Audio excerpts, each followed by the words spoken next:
We are going to start a new main lesson block, and last time we started our new main lesson block on math, I forgot to have you do another title page for it. So today we're going to remember to do that title page. So turn your book open to the next page. We don't want to write our title page, right next to our math pages. I can't show you exactly what I want you to do because my book is kind of funny. Let me show you what I'm thinking of doing. So I've already done my writing for today here, so you're gonna see that, but then you'll see the video. Okay, so this is what yours should look like from last week. You're gonna turn your page like this, and you're gonna, on this page here, yours will be blank over here because you haven't done that yet.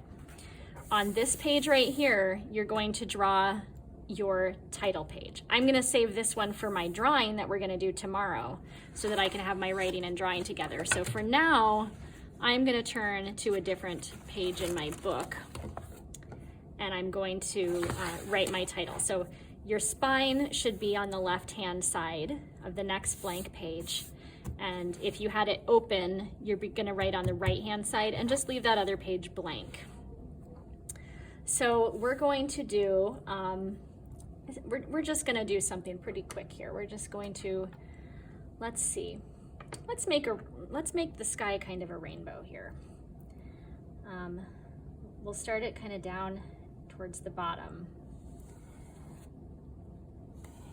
because there's some rainbow kind of images in these stories. I'm gonna do red and then I'm gonna come in here with orange. Did you notice how I overlapped my red a little bit? And that's how we make these colors blend. And now my yellow is gonna overlap that orange and come into its own color.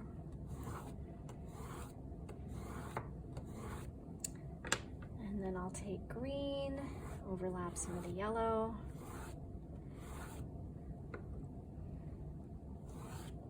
Oh, and you probably, boy, I didn't leave myself quite enough room here. I'm gonna go with blue up here, but I think since I didn't leave myself quite enough room, I'll just go down below, and the one below purple, or the one below red then will be yellow. Purple, oh boy, listen to what I'm doing here and not what I'm saying. And then I'll put blue down at the bottom. Okay. And now let's see, I think I'll use, I think I'll write right in this orange strip here, just because it's in the middle. So if your orange is somewhere else, just choose whatever is kind of in the middle here. And choose a nice color that's gonna go with that. Since I used orange here, I think I'm gonna come in with my red. And I'm going to write Hebrew stories.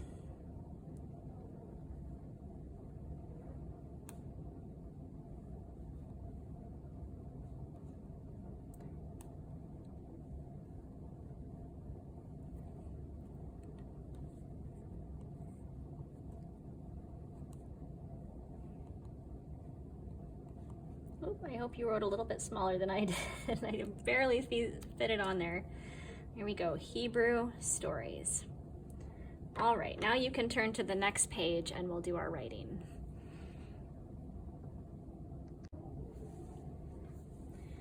In our main lesson book today, I'd like to write about that creation story that we heard yesterday. So let's start with our border. I think I'll do a purple border.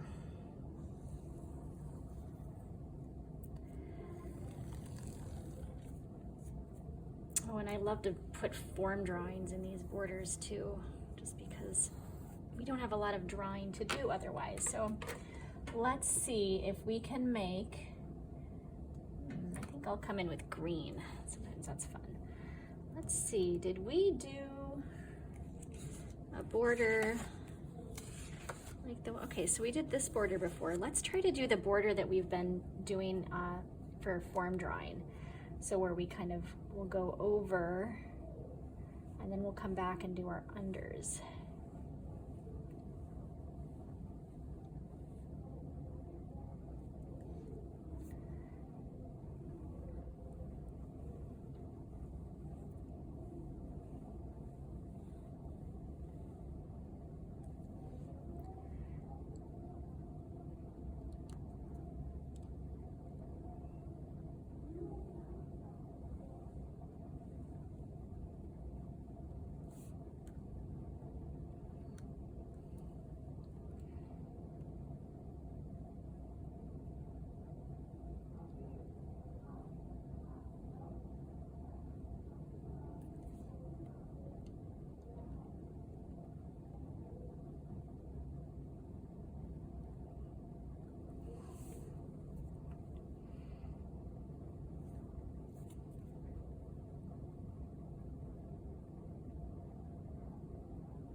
Okay.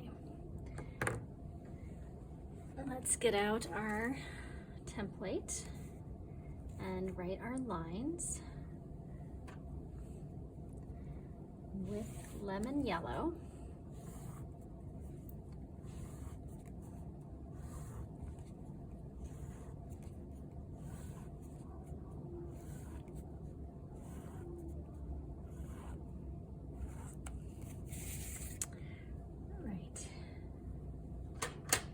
And now we're going to do our writing. Now you may have heard these stories before that I'm going to be telling you. I'm telling you stories of the Hebrew people. And the Hebrew people went on to be the founders of many religions. So lots of different churches share the histories of the Hebrew people. The Hebrew people call their God Yahweh, and so that is the name I am using for their God. You may know that, you may feel like these stories are very familiar, but I may tell them slightly differently than you've heard them before, but that's okay because these stories are so old that there are different versions of the stories. So let's start out. I'd like to start with a quote since we've been using quotation marks. Let's practice that. We'll start with, Yahweh said, "Let there be light," and there was light. So we'll capitalize.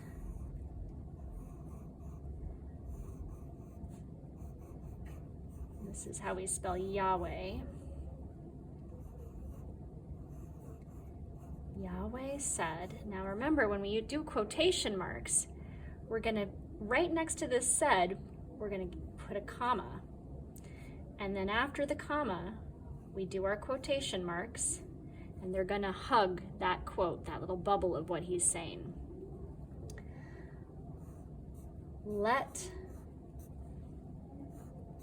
there be light. Now here's some interesting things I want to point out. He is starting his own sentence. So we're going to give him a capital letter at the beginning of his sentence that he's saying. At the end of the sentence, though, we're not finished with our entire sentence, Yahweh said, "Let there be light," and there was light. Because if we put a period here, even though that would have been where we would put a period for his sentence, it would make it seem like the whole sentence was over. And we don't ever start a sentence with the word "and." So if we want to have a little quote that goes on to say, "and then this happened," we don't put a period here. We put another comma, and then we put those quotation marks on the outside of that. So the comma, again, is going to hug these letters, and then we close our quotation marks here. Yahweh said, "Let there be light," and there was light. All right, I want to see how much we can fit on here. Don't write teeny tiny, but write, smallish like I am. So then what happened? After he said, "Let there be light," what happened? Well, so now he's created light and darkness. And then he created the heavens and the earth and the sun and the moon. So let's write, I want to write, he made the sun and the moon, the earth and the heavens.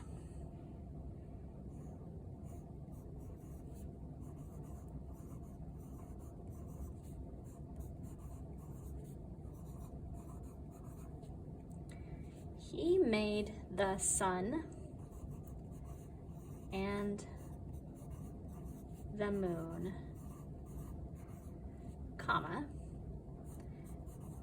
the earth and the heavens.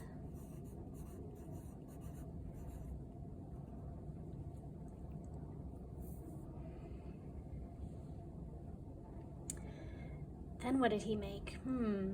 let's see, I remember that he also made the fish in the sea and the birds in the air and the animals.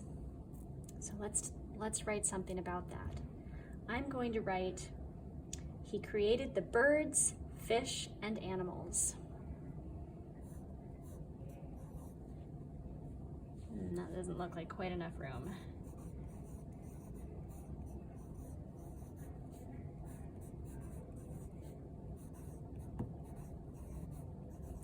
Birds,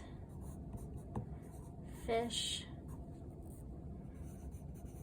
and animals. So you notice that I've listed 3 different things here, and between them I put a comma. He created the birds, comma, fish, comma, and animals. Some people don't like to use a comma between the 2 last things. They would just say fish and animals. But I believe that this comma is very important, because if you don't use it, it can sometimes really change the meaning of your sentence. We'll talk about that another time, but I just want to point that out, that we're putting 2 commas here. All right, and then the last thing was that Yahweh created man and woman, and he did that so that there would be someone who looked like him on the earth. So he created them in his image. That means he created them to look like him. So I'm going to write, last Yahweh created man and woman in his image.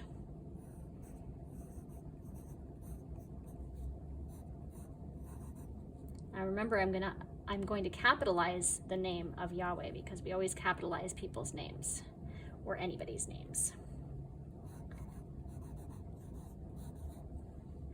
Last Yahweh created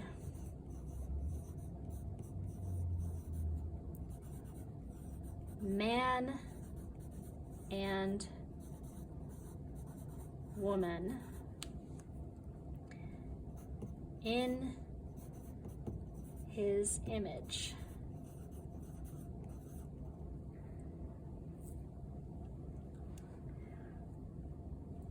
And then what was the last thing he did? After he'd created everything, he saw that it was good and he rested. So let's say, I wonder if we have room for that.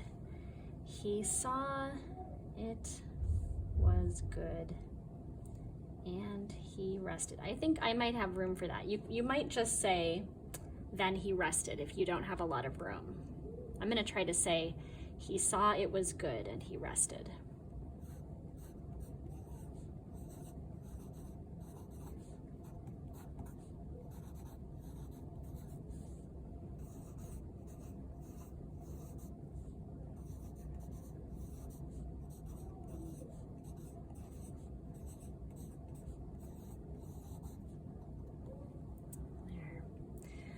Yahweh said, "Let there be light," and there was light.